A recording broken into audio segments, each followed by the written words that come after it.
Hello, नमस्कार दोस्तों। मेरा नाम है राकेश कुमार। आप देख रहे हैं गॉड लवर चैनल में आपका हार्दिक स्वागत है। आज हम आपको बताने जा रहे हैं शिव और सती का विवाह किस किस प्रकार हुआ था। तो आइए चलते हैं वीडियो की तरफ। दक्ष प्रजापति की कई पुत्रियां थीं। सभी पुत्रियां गुणवती थी, फिर भी दक्ष के मन में संतोष नहीं था। वे चाहते थे उनके घर में एक ऐसी पुत्री का जन्म हो जो शक्ति संपन्न हो एवं सर्वजननी हो, जिसके कारण दक्ष एक ऐसी पुत्री के लिए तप करने लगे।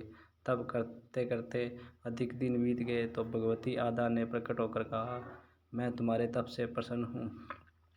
तुम किस कारणवश तप कर रहे हो? दक्ष ने तप करने का कारण बताया तो माँ बोली, मैं सवय पुत्री के रूप में तुम्हारे यहाँ जन्म धारण करूँगी। मेरा नाम होगा सती। मैं सती के रूप में जन्म लेकर अपनी लीलाओं का विस्तार करूँगी। फलतः भगवती आदा ने सती के रूप में दक्ष के यहाँ जन्म लिया। सती दक्ष की सभी पुत्रियों में सबसे अलौकिक थी। सती ने बाल्य अवस्था में कई ऐसे अलौकिक आश्चर्य चलित करने वाले कार्य कर दिखाए थे, जिन्हें देखकर सवय दक्ष को भी विस्मयता होती रहती थी। जब सती का विवाह योग्य हो गई तो दक्ष को उनके लिए स्वर की चिंता होने लगी।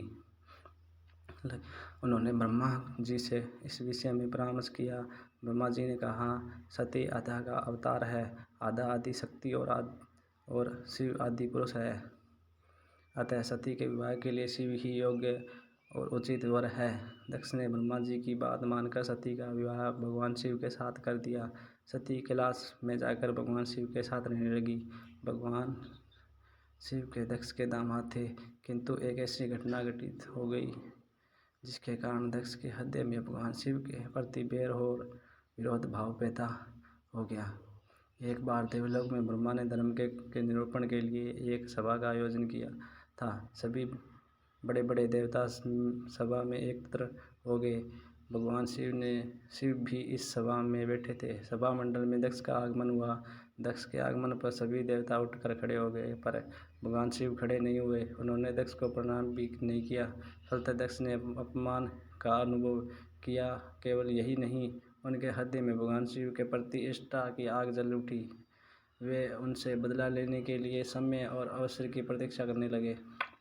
एक बार सती और शिव कैलाश पर्वत पर बैठे हुए परस्पर वार्तालाप कर रहे थे।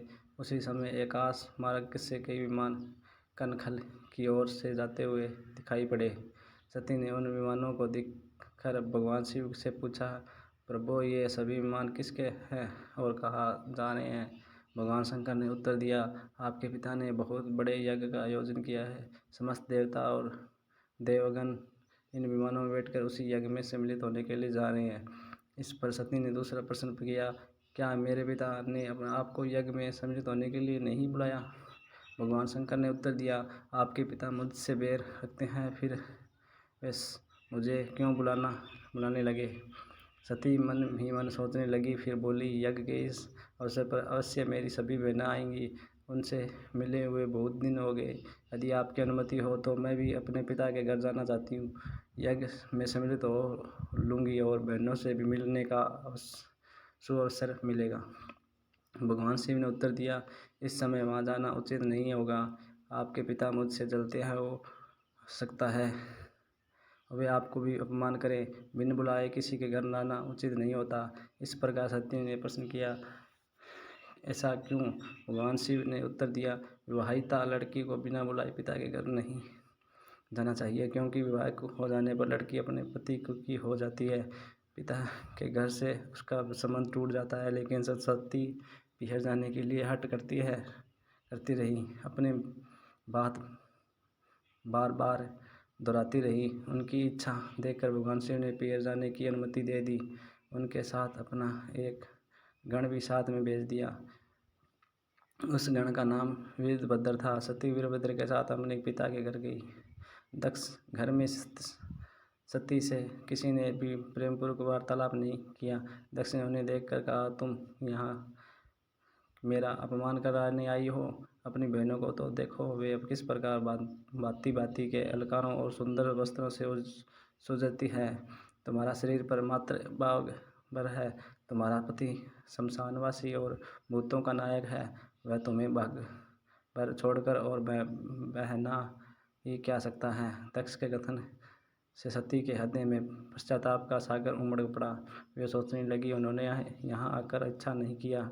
भगवान ठीक ही कह रहे थे, बिना बुलाए पिता के घर भी नहीं जाना चाहिए। पर अब क्या हो सकता है, अब तो आ गई हूँ। पिता के कटु और अपमानजनक शब्द सुनकर भी सती मौन रही। वे उस यज्ञ मंडल में गई जहाँ सभी देवता और ऋषि मुनि बैठे थे, जहाँ यज्ञ कुंड में दूध दूध दूह करती जलती हुई अग्नि में आहुतियाँ डाली जा रही थी। सती ने यज्ञ मंडल में सभी देवताओं के तो भाग देखे, किंतु भगवान शिव का भाग नहीं देखा।